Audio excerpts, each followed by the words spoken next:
dice, tú y yo nos parecemos, ¿no? Y le dije, que tú también eres puto, así se lo dije, con esto, porque yo sé aquí, yo sé a quién le digo qué cosas, ¿no? Que tú también eres puto, me dice, se sacó de onda, llegaste. Que sí, cuando llegaste a Holanda, maestro. Pobre güey, pobre pendejo, perdón, pero dije, pobre tonto, o sea, ¿a qué le importa que alguien sea gay si finalmente pues la vida no se trata de eso, ¿no? La gente con prejuicios es la gente más dañina que podemos encontrarnos, músicos o lo que sea, o librepensadores o políticos, y bueno, como está ahorita la situación con Frena, ¿no? Cuando alguien saca así sus inseguridades ante la orquesta, cuando empieza a insultar, cuando empieza, pues es que son sus inseguridades, ¿no? Y yo siempre lo voy a respetar y lo voy a querer como músico. Entonces no te puedes poner delicado cuando finalmente quieres darte a conocer, pero como dicen los músicos, no me consta porque nunca toqué con su orquesta, nunca me invitó. El espacio, el lapso para hacer ejercicio, para comer bien, para hacerte tu comida, para esparcirte leyendo o para ver películas o para lo que sea, también te lo tienes que buscar.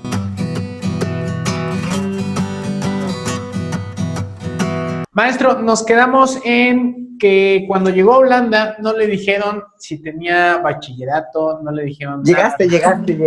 Que sí, cuando llegaste a Holanda, maestro, no te dijeron absolutamente nada del bachillerato, no te dijeron absolutamente nada de eso, sino que directo a la maestría. Fíjate lo que son las cosas, ¿eh? Cuando llego a Holanda, me veo que la colegiatura eran 150 florines o 200 florines, que eran como 500 pesos, ¿no? Y hoy que me acaban de decir que las colegiaturas para extranjeros fuera de la Comunidad Europea están en como, ¿creen? 9,500 euros al año. Yo dije, bueno, ¿cómo ha cambiado el mundo, no? O sea, a mí se me dio, en ese sentido, mucho más relajada la cuestión, ¿no? Porque vieron mis calificaciones tan buenas del Conservatorio de México y vieron que había presentado una tira de materias gigantesca, porque estudié musicología, latín, estética, canto gregoriano, aquí en México, ¿no? Pues armonías, solfeos, análisis, contrapuntos, etcétera, etcétera, que pues vieron que iba bien preparado y pues no me pidieron así de que cursara todo otra vez, ¿no? Y me dieron directo a la maestría, ¿no? Entonces era como una época donde sí podías realmente confiar en que tu talento y tu perseverancia te iban a llevar al punto donde finalmente tenías que estar, y ya. Y bueno, pues para no hacerles el cuento largo, pues sí, Holanda me albergó y me acogió como pues un estudiante. Allí tuve también mi primer marido, mi primera pareja, ¿no? No estábamos casados porque todavía no había matrimonio, eso fue en los 80s, a principios de los 80s, pero realmente pues me di cuenta de que pues podemos ser una familia y tener una vida tan normal como cualquier gente. Y bueno, o sea, todas esas enseñanzas que les decía de Holanda eran en verdad o fueron en realidad un tesoro que no he olvidado y que hoy por hoy todo lo que estoy haciendo, todo lo que soy, todo lo que opino públicamente, todo lo que he sido como activista, que tú bien decías, Jonathan, de activista de la comunidad LGBT, pero también para los indígenas, pero también para el gobierno actual, que ya necesitábamos un cambio a la izquierda desde hace mucho, para la simulación que tenía México de gobiernos, pues que sí eran gobiernos buenos para una porción de la gente, pero no para todo el país. En un momento dado, obviamente, pues me doy cuenta de que pues vamos por el camino correcto, no solamente por esas enseñanzas de vivir en una democracia donde no había esas desigualdades tan groseras como las hay aquí. Sí, maestro, sí. Horacio, sin duda alguna que es algo que hoy estamos viviendo, que realmente, y es un tema que queremos tocar. Eres un gran activista, pero has tenido ya cargos políticos en México, has sido diputado dentro de la Ciudad de México, y leíamos que cuando llegaste y te enteraste cómo se manejaba la situación y de que al político viejo, al político senil, vamos a llamarlo así, no le interesaba en lo mínimo el pueblo y mucho menos la cultura, fue fue topar con pared de cierta manera. ¿Cómo afrontar esta situación? Y hoy en día, Horacio es uno de los músicos que puede tocar en una de las una de las más prestigiosas salas de música clásica en el mundo, en Estados Unidos, en Israel, en en cualquier parte del mundo, pero también puede tocar en un patio de una secundaria de un poblado a 3 horas de la capital de un estado, con un sonido que quizá no le da, pero que es eso al final de cuentas. Bien lo decía Bartok, que la música no son competencias, sino que la música no es para competir, sino para compartir. ¿Cómo afronta Horacio el llegar, darse cuenta de cómo está toda la situación y hacer realmente un cambio y sacrificar, como bien lo decías, el tener esa acústica o esa comodidad de una sala para de verdad llegar a todos los estratos sociales, sin importar raza, religión, género? ¿De qué manera lo afrontas y lo haces, maestro? Esa es una gran pregunta porque me lleva a mis inicios en México cuando llegué de Holanda. O sea, yo lo que quería era tocar. Yo lo que quería era desarrollarme como flautista, no, porque mi maestro me dijo algo muy importante. Cuando me dio mi diploma de solista, cum laude y todo, me dijo, mira, ya eres mi colega.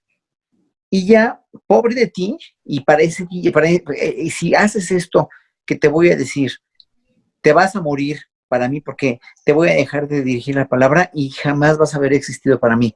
Pobre de ti si me vuelves a pedir una clase o un consejo, porque ya eres mi colega, ¿no? Entonces, híjole, ahí sí me sentí como si me hubieran parido, porque cuando te paren tu mamá, pues estás solo, ¿no? O sea, estás solo en el mundo en realidad, ¿sí, no? Y dije yo, híjole, o sea, me sentí como dije, chin, es que sí es cierto, ya no voy a tener a mi maestro, no me importa, o sea, me tengo que desarrollar. Tú vas a ser mi colega, me dijo, bueno, ya eres mi colega. Entonces dije, no, pues ahora sí a crecer, ¿no? Y Holanda no me dejaba la posibilidad de crecer porque ahí tú levantas una piedra y empieza a salir corriendo una araña, sale corriendo un flautista sin trabajo, un contratenor sin trabajo, un clavecinista sin trabajo. Ahí pululan mucha gente porque ahí era la meca en ese entonces, ya no lo es, pero pululaban así por hordas de flautistas, pues que no tenían trabajo porque además la flauta dulce es un instrumento muy difícil para conseguir trabajo porque no entra dentro de la orquesta ni dentro de la orquesta barroca, ni tiene un gran repertorio. Entonces, pues yo tenía que venir a México a fuerza, o irme a otro país, pero en México pues eran mis raíces, tenía yo mi plaza en el conservatorio, era una plaza federal, pero ya había yo dado clase en el conservatorio, mismas que me dieron cuando regresé. Busqué clases y horas en la Nacional de Música, también me dieron horas en la Nacional de Música, me dieron trabajo en otras escuelas particulares de amigos míos, la mamá de los papás de Natalia Lafourcade tienen una academia y ahí también enseñaba yo, conocí a Natalia Lafourcade chiquitita, digo, la tenía 3 años y cantaba muy bonito en ese entonces ahí empecé como a querer empecé a tener una plataforma, me busqué conciertos de un curso en la Nacional de Música que me permitió después también tener muchos alumnos allí muy buenos y en el conservatorio igual. Y posteriormente también, bueno, fue como buscarme camino, a ver dónde voy a empezar a tocar. Di un concierto para una estación de música clásica del núcleo de Radio 1000, gracias a que mi hermana tenía una conocida que trabajaba ahí, que me recomendó y que fue un concierto muy publicitado justo después del temblor del 85.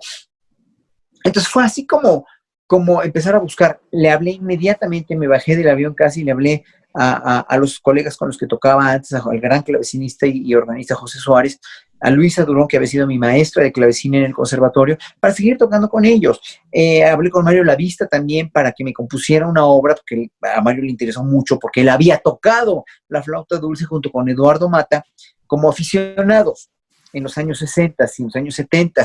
Entonces le interesó mucho la cuestión del recorder, de la flauta dulce contemporánea. Entonces él compuso para mí la primera obra contemporánea para flauta sola, que se ofrenda. La estrené, la empezamos a trabajar en 1985, la estrené el 15 de mayo del 87 en el Festival de Música Nueva de Bellas Artes, que todavía no se llamaba en el Foro, que no se llamaba Manuel Enríquez, pero después cuando le pusieron ese nombre, ya con el gran maestro Enríquez, pero ese foro era en el que estrené Ofrenda, y después de él muchos compositores empezaron a acercarse a mí porque les había encantado el sonido de la flauta dulce contemporánea. Entonces Daniel Catán, Lara Graciela Budelo, Marcela Rodríguez, Hilda Paredes, Armando Luna, Juan Fernando Durán, Ricardo Risco y muchísimos otros compusieron muchas obras para mí y para la flauta.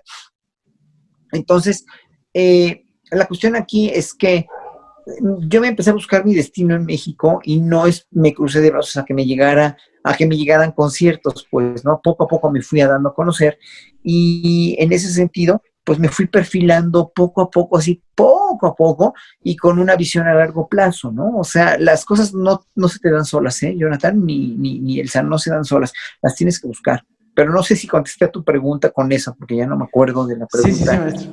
Era de cómo te habías atrevido a llegar a diferentes públicos. A mí, en lo personal, junto con la maestra, con Elsa, hay un disco que a mí me encanta que haces con la banda filarmónica del SECAM, donde no nada más interactúas tú, sino maestros como Héctor Infanzón, son músicos que están totalmente dentro de este mundo, pero que tocan con bandas que vienen de extractos sociales bajos, pero que vienen con esa hambre y que los escuchas en vivo y que tocan bien, tocan bastante bien y que ahí vienen empujando y que de verdad es una gran labor lo que están haciendo ustedes como esos estandartes de la música en México, porque no cualquiera se baja, vamos a llamarlo así, honestamente, se baja de su escalón y convive con chicos, les enseña, los trata de respaldar en todo lo musical, y tú lo haces, maestro. ¿Cómo Sí, afrontas eso? eso es, bueno, empecé con este rollo de cómo llegué de Holanda, porque finalmente lo que quería yo era dar conciertos. Entonces no te puedes poner delicado cuando finalmente quieres darte a conocer. Entonces si te llaman a un programa de televisión o si te llaman a un concierto al aire libre, pues lo dabas. Pero yo en ese entonces no era tan abierto y me daba mucho, o sea, no era ese miedo que sienten los músicos clásicos de que chino, o sea, cómo se va a oír sonorizado, etcétera, etcétera. Pero nunca tuve ese prejuicio. Entonces dije yo, pues si voy a hacer una carrera, voy a ir a todos lados donde me llamen. Y efectivamente empecé a eso. Ya cuando estaba más bien posicionado como flautista, que había tocado con las orquestas de cámara de México, cuando empecé a dar conciertos con el trío Teter, que tenía yo un trío con clavecín y con cello, con Luisa Durón y Borjena Suavisca, grandes colegas a los que aprecio y quiero mucho, pero sí estaba muy chiquito entonces, no tenía 21, 22, 23, 24 años, pero ya cuando empecé a mis 26, 27 ya me lancé más como solista y me empecé como que a emancipar un poquito más del mundo de la música clásica. Empecé a decir, bueno, pues voy a empezar a tocar en lugares donde nunca se prestó. Tenía, por ejemplo, un novio cubano ya en los 90, ¿no? Que pues, me invitó una vez a tocar hacia un antro y empecé a tocar en un antro y luego empecé a tocar en las marchas gays y luego empecé a tocar en los mercados o luego empecé a tocar en lugares donde menos, o sea, sí, ¿no? O sea, dices, chin, ¿cómo se va a oír? O qué incómodo es hacer esto, ¿no? Pero que finalmente te da el resultado de llegarle a más público, porque no es el público que va a Bellas Artes, a la Sala Nesa, o a la Sala Manuel M. Ponce, o al Munal, o a donde sea, ¿no? O a la Sala Tlacna en Jalapa, o a la sala de ustedes de la Universidad de Pachuca, ¿no? De Hidalgo, la Autónoma de Hidalgo, o a las salas de concierto. Entonces empiezas a llegarle a otro público y empiezas a decir, bueno, pues esta música le llega a todo el mundo, nada más que no se les da, no es fácil que se les dé porque no están en contacto con ella, porque los medios masivos de comunicación le han venido dando al público desde muchos años, pues solamente entretenimiento de corte popular, ¿no? Y entonces, sí, pese a todo, y debemos ser muy honestos también en México, hay un gran público joven para la música clásica. Los conciertos tienen mucha más gente joven en proporción que gente de la tercera edad, no como en Europa o en Estados Unidos, porque es un poco lo que hemos venido también trayendo de la tradición que sí hicieron los gobiernos pasados, la verdad, y lo hicieron muy bien, de democratizar la cultura de la música clásica, en el caso de nosotros, para un público como más abierto en las universidades, hicieron orquestas universitarias que daban conciertos y que el público, pues no nada más era el público de la tercera edad o de clase alta, sino también había muchos estudiantes, ¿no? Y empezaron a dar con Eduardo Mata, la orquesta de la UNAM, por ejemplo, conciertos en la Facultad de Filosofía y Letras, y con ello en los 70 se aprovecharon, se proveyeron de un público muy, pero muy versátil y muy joven, y todavía sigue siendo en México el público joven un gran público atraído por la música clásica, pero no todo el que debería ser. Entonces, no todo el que debe hacer. Entonces, luego, hoy por hoy, ya en los años 2010 a 2020, la democratización de la cultura a partir de ver hacia las bandas como la banda del SECAM fue idea nada más y nada menos de Susana Harp y de Héctor Infanzón, y luego me invitaron a mí, y luego nos fuimos sumando, porque pues nos dimos cuenta que en Oaxaca hay un gran semillero de talentos para la música de bandas, ¿no? Que los niños tocan las bandas con instrumentos europeos, no, son niños indígenas, y que pues finalmente se les tenía que dar atención, ¿no? Y fue gracias a ese proselitismo que se empezaron a difundir esas bandas como la banda de Tlayacapan, también en Morelos, y bandas de niños muy talentosos, y nos dimos cuenta que los niños mexicanos de extracto indígena, pues eran bien talentosos, son bien talentosos, ¿no? Para la música, para los instrumentos de viento, y que finalmente, pues hoy por hoy también Esperanza Azteca ha contribuido con su granito de arena, pese a todo lo que se le puede criticar o no, yo los aprecio mucho el esfuerzo que han hecho, también, y bueno, sobre todo, antes que nada, el Sistema Nacional de Fomento a la Música, que es hoy por hoy el líder, dijéramos, en metodología, en constancia, en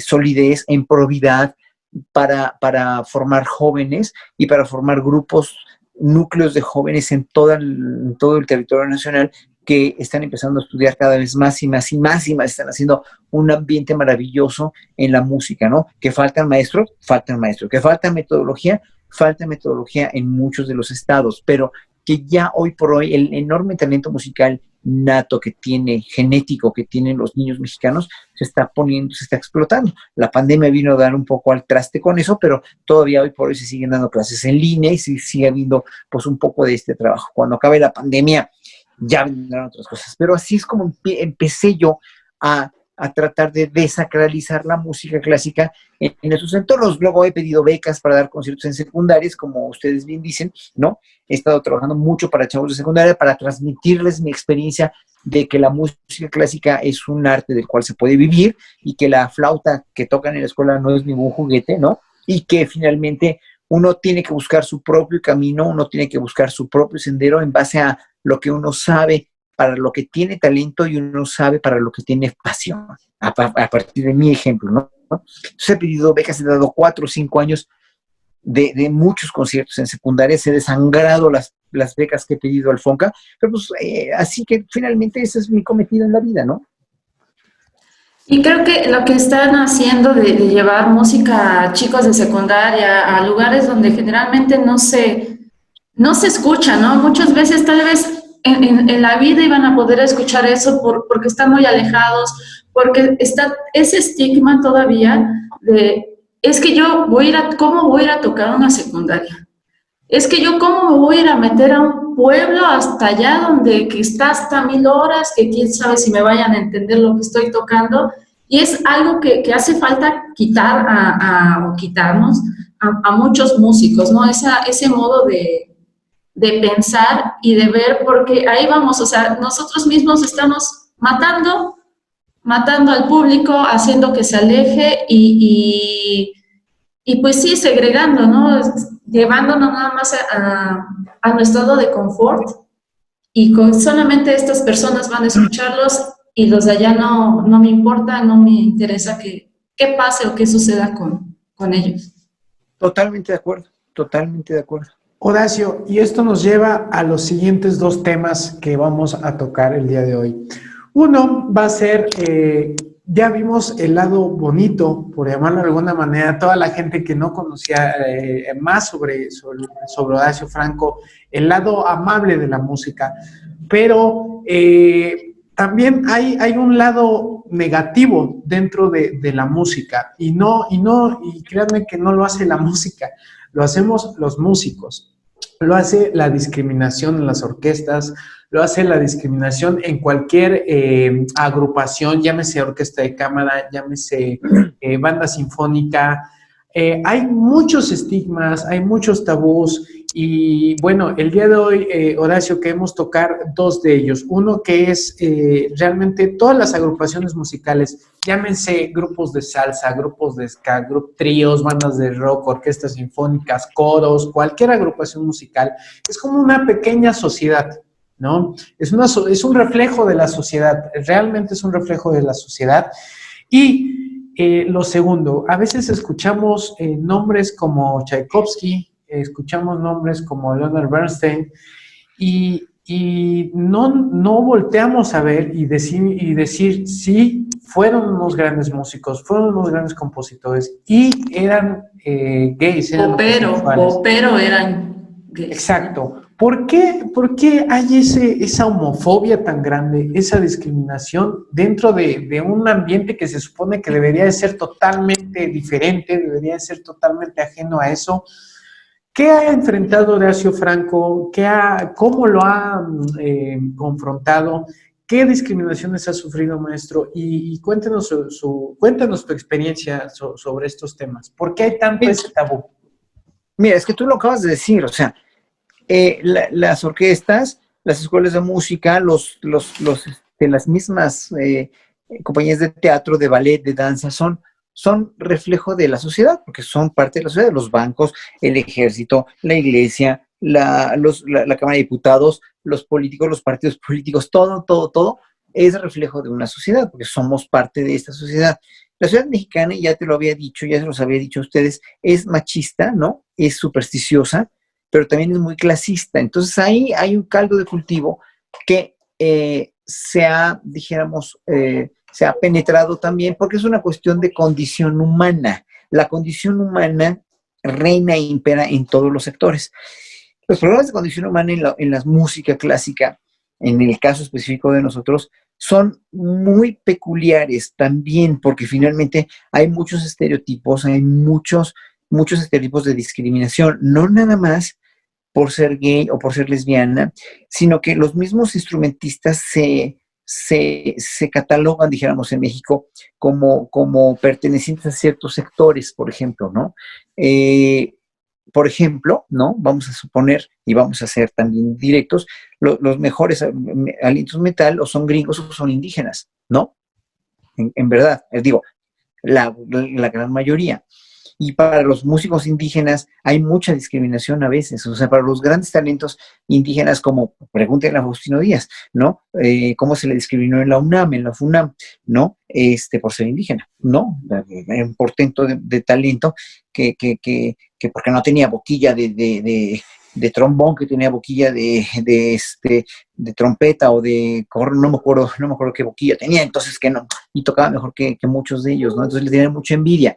Músicos gays también, o sea, también muchos músicos gays, por muchos directores homófobos se han sacado mucho de onda y les han hecho la vida imposible porque son gays, ¿no? Porque no entienden los directores, ¿no? Hay un director, el maestro Batis, que siempre o sea, hacía mucho sarcasmo en base a muchas cosas que no eran correctas, porque él era un gran músico, lo respeto y lo adoro como músico, como pianista sobre todo, pero pues siempre hizo muchas cuestiones bastante homofóbicas también, ¿no? Y yo cuando lo conocí le dije, porque yo lo adoro, en verdad, como pianista, he oído pocos pianistas que me hayan cautivado tanto como Batis, es un extraordinario músico, y les digo esta anécdota que casi no se la digo a nadie en público, ¿no?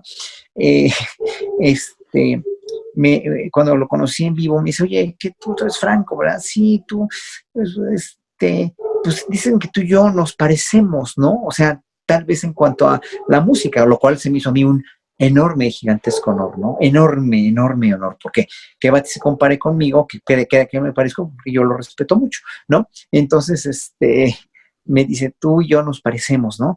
Y le dije, que tú también eres puto, así se lo dije, con esa palabra, porque yo sé a quién le digo qué cosas, ¿no?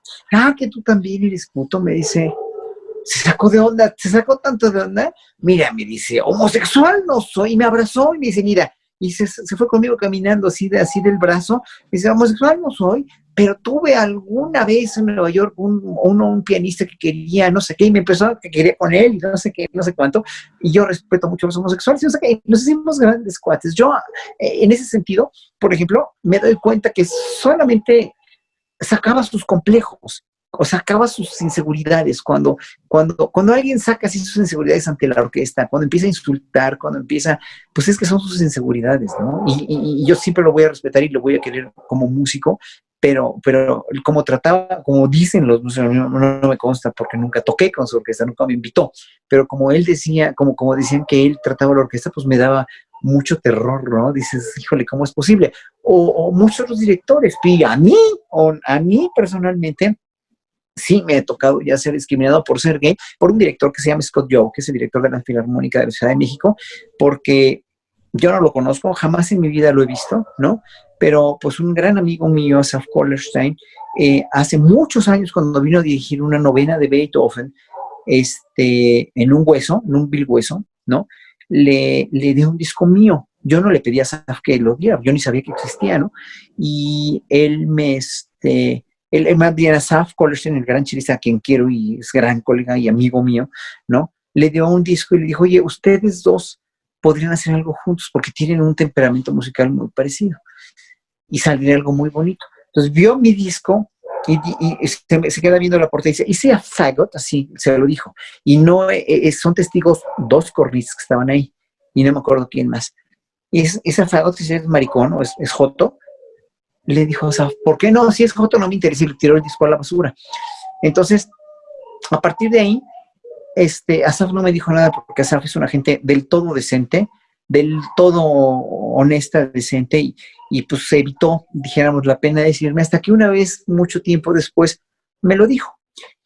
Y como a mí no me importa, porque yo finalmente, eso fue mucho antes de que este señor fuera director de la orquesta, ¿eh? O sea, eso fue hace como 7, 8 años o 9, ya no me acuerdo cuántos.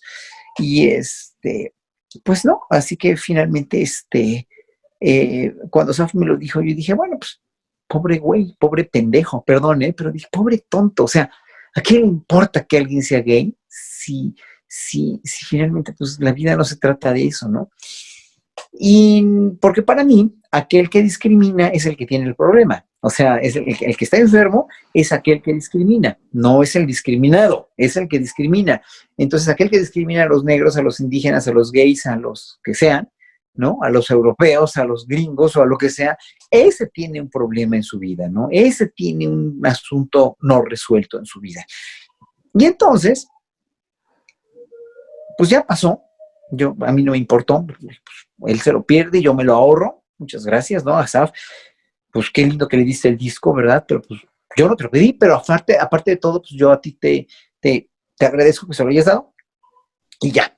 Y unos años después me tocó ser miembro de la comisión dictaminadora, que era una comisión que aconsejaba de un consejo para la Filarmónica de la Ciudad de México.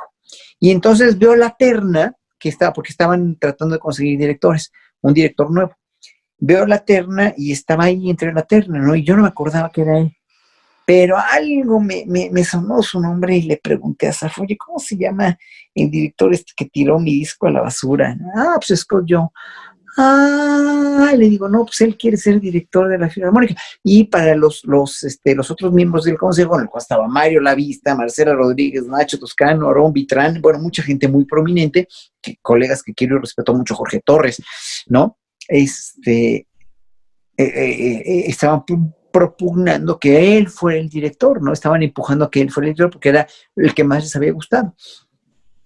Y cuando voy viendo en la reunión, les dije, no, oigan, bueno, pues yo ahora me toca hablar a mí de la terna, el que menos quiero es a este señor por esto y por esto y por esto y por esto. Se quedaron con la boca abierta, ¿no? Se les cayó la quijada al piso y les dije, bueno, yo no niego que sea un muy buen músico, pero es homófobo. Y Miguel Ángel Mancera acaba de decretar a la Ciudad de México como gay friendly, o sea, como amigable a los gays. Y a mí se me hace una incongruencia, honestamente, que nombran un director que es homófobo, porque es la única persona en el mundo por la cual he tenido yo un problema por ser gay, y no lo conozco, ¿eh? Y lo considero un buen director, y si ustedes lo quieren, perfecto, pero eso que hizo, hay testigos, y está la palabra de Asaf, en quien creo, obviamente, y hay 2 testigos más, ¿no? Entonces, por favor, no lo nombren director, acabaron haciendo lo que se les dio la gana, les acabó importando, lo nombraron director, ¿no? Y bueno, pues he tenido alguna noticia por ahí de algún chico que quiere tomar clases con él o que tomó algún curso con él que era gay, también sí es homófobo, sí es altamente homófobo. Allá ellos. Si quieren en la Ciudad de México tener un director homófobo, es su problema. Y yo se lo puedo decir a Suárez del Real, a los secretarios de Cultura, a la actual secretaria de Cultura de la Ciudad de México, pues tienen un director en la Filarmónica que es homófobo. Si no les importa, pues a mí menos, ¿no? O sea, el problema no es mío, no es de la orquesta, no es de la Ciudad de México, es de él. El pobre hombre tiene que tener una terapia porque no puede andar por el mundo con esa homofobia. Pobre de ti si andas en ese mundo con esa homofobia. Sí, y bueno, nos hemos enterado de distintos casos, compañeros con gente del medio, que hay gente que a veces hasta por absurdo que suene, porque es feo, no lo dejan tocar. O porque, ¿de veras? Sí. De verdad. O porque viene de pueblo, no lo dejan tocar. Por el color de piel. Por el color de piel. Entonces sí, es un tema que no se toca, muchas veces no se toca, pero que está presente, que es el día a día y que siempre está presente y que ojalá poco a poco vaya cambiando, porque de verdad, como lo dices, Horacio, hay muchísimo talento en México. Como para que se desperdicie con tonterías, sí, ¿no? Con tonterías, porque son tonterías y como dices, pues sí, son chingaderas, ¿no? Sí. Enormes, pero te digo esto, se lo haces a alguien, a un indígena, o se lo haces a un gay, o se lo haces a un negro, o se lo haces a un judío, o se lo haces a lo que sea, y el problema no, o sea, sí va a sufrir por discriminación, pero el problema en realidad, el problema es tuyo, o sea, como discriminador, porque tienes asuntos no resueltos en esta vida, ¿no? Y tienes unos prejuicios y unos asuntos verdaderamente no resueltos. Los mismos que discriminan a los musulmanes, los mismos que discriminan a los católicos o a los protestantes cuando se discriminan entre ellos. Híjole, o sea, digo, qué enfermedad, pobre Jesucristo, porque si en verdad pudiera resucitar y ver lo que está haciendo el mundo en nombre de Cristo, nada más de Cristo, ahorita, mencionando o Alá o Mahoma o cualquiera de los dioses que vieran de veras que esto está así, no abrirían la boca y no tendríamos religiones, ¿no? Sí, sin duda alguna.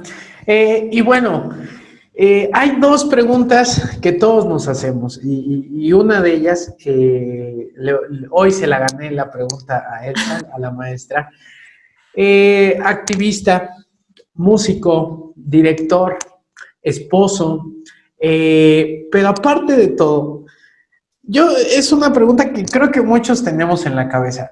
Horacio, ¿cómo haces para combinar todo esto y aparte tener un físico que realmente ya quisiéramos muchos, con muchos menos años, tener la mitad de vitalidad, la mitad de fuerza, la mitad de cuidado que tienes con tu físico y que sabemos que eres una persona que se cuida mucho en la alimentación, que valora lo que come, que de verdad aprecia lo que come y es algo que te ayudó a que hoy estés bien, junto con tu esposo y que ya esta enfermedad que ha llegado a todo el mundo, que ya es pandemia, el COVID, hoy puedes contar tu experiencia y que realmente fue algo, un trago amargo, por llamarlo de alguna manera, porque es algo que uno ve en las noticias, que uno ve y que escucha, pero que realmente el vivirlo es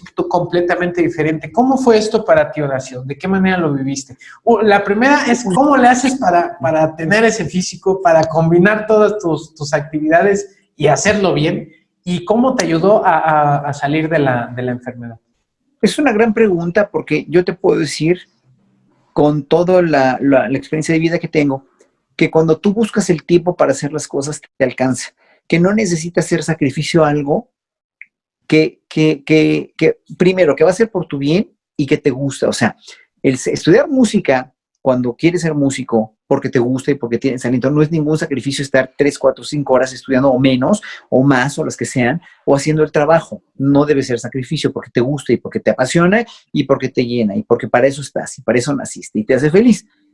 El hecho de buscarte una salud integral también es lo mismo, el tiempo de buscarte tú el espacio, el lapso para hacer ejercicio, para comer bien, para hacerte tu comida, para esparcirte leyendo o para ver películas o para lo que sea, también te lo tienes que buscar. O sea, tú te buscas todo. Tú te buscas todo lo que quieres ser en la vida. Entonces, en un momento dado, cuando me di cuenta aparte de que tengo una herencia genética pues muy, muy desafortunada, porque en mi familia hay, nada más les digo lo que hay, en mi familia no mi tía abuela, ni mi tío bisabuelo, ni mi primo, no, mis papás y mis hermanos hay demencia muy, muy, muy, muy fea, muy pronunciada, una demencia espantosa, ¿no? Que puede ser Alzheimer o demencia, diabetes, hipertensión, lo cual conlleva también problemas circulatorios cerebrales, vasculares, cerebrales muy fuertes, una enfermedad del corazón, estenosis aórtica, ¿no? Y cáncer. O sea, todo eso, nada más falta que a mí me orine un perro. Entonces, cuando no quieres buscarle, ¿no? Cuando no quieres encontrar una enfermedad así o un destino triste como el de mis hermanos, que ya murieron 3, y de mis papás, entonces pues dices, yo no quiero pagar esa factura, no estoy dispuesto. Entonces me tengo que encontrar el tiempo para no pagar esa factura. O sea, el tiempo, y no es la disciplina huevo así, no, es la disciplina real por convicción, ¿no? Entonces yo me cuido mucho por salud, porque soy de veras consciente de que no puedo estar jugando con estas cuestiones que les dije, ¿no? Con las 5 cuestiones que les dije de salud, por vanidad, porque soy muy vanidoso, porque además tengo una apariencia de figura pública, porque me gusta verme bien en el escenario, porque soy vanidoso, punto, no es pecado la vanidad, cuando no vas a aplastar a nadie por ser vanidoso, y por mercadotecnia, porque una gente que tiene una buena presencia en el escenario, pues vende más. Fin, pues vende, quiere decir, gusta más a la gente, capta más la atención, ya que vivimos en una sociedad visual. Si a mí me hubiera tocado ser músico de iglesia, donde estás todo refundido en el órgano en el siglo XVII en Alemania, pues ¿para qué me importa verme bien, no? Si nadie te va a ver, ¿no? Te pones tu peluca, te pones tu sotana y ya, ¿no? Eso obviamente, pero no, o sea, tienes una cultura visual musicalmente que también te respalda. Entonces obviamente son 3 cosas, pero encuentras tiempo para lo que sea cuando tú te lo buscas. Si no te lo buscas, si no estás convencido, pues obviamente vas a perder tu tiempo zapeando en la televisión o no haciendo ejercicio, comiendo basura, como mucha gente lo hace. Y la verdad es que cuidas tu cuerpo así como un templo, tal cual, y la mente es lo que vemos que también, ¿no? Siempre para que vayan de la mano. Y bueno, yo recuerdo mucho la primera vez que te oí tocar, que te vi en un video, y fue algo que sale de lo convencional. Yo dije, wow, o sea, toca padrísimo, se ve muy bien, y sale de ese músico con el traje muy, muy serio, y la gente, como dices, llama la atención, y te ven y te escuchan, pues yo creo que con más gusto. Pero fíjate que para la gente joven sí, para la gente más de abierta de mente, porque en Estados Unidos son muy conservadores y me ha tocado que primero se choquean y ya luego les gusta, pero sí, en un momento dado, la gente con prejuicios es la gente más dañina que podemos encontrarnos, músicos o lo que sea, o librepensadores o políticos, y bueno, como está ahorita la situación con Frena, ¿no? La gente con prejuicios y con indoctrinación religiosa ultra extremista, o con inducciones filosóficas también extremistas, ¿no? Hacia la derecha, y la cuestión conservadora puede ponerle el freno a muchas cosas, ¿eh? O sea, es bien peligrosa, ¿no? Y lo fue durante muchos años en Europa, y lo fue durante muchos años en el mundo de la música clásica, y es el precio que estamos facturando. ¿Quién mató a la música clásica? Pues los conservadores también. Sí, no. Perdón, ¿alguna vez te han pedido que te vistas diferente para un concierto? Fíjate que este año en Estados Unidos estaba yo dando clases, conciertos didácticos, y fui a una gira con la que me enfermé de COVID, con la American Classical Orchestra. Y sí me sacó mucho de onda que los papás dijeron, no, que se cierre el botón de la camisa. Bueno, pues ok, ¿no? Entonces sí estaban como muy, muy, o sea, en fin, como que dices, no viene al caso, pero eran escuelas muy conservadoras, ¿no? Donde finalmente, y aquí en México nunca me lo han hecho de tos por eso, ¿no? Pero en Inglaterra tampoco, en Holanda tampoco. En Holanda, fíjense, en Holanda les cuento una anécdota.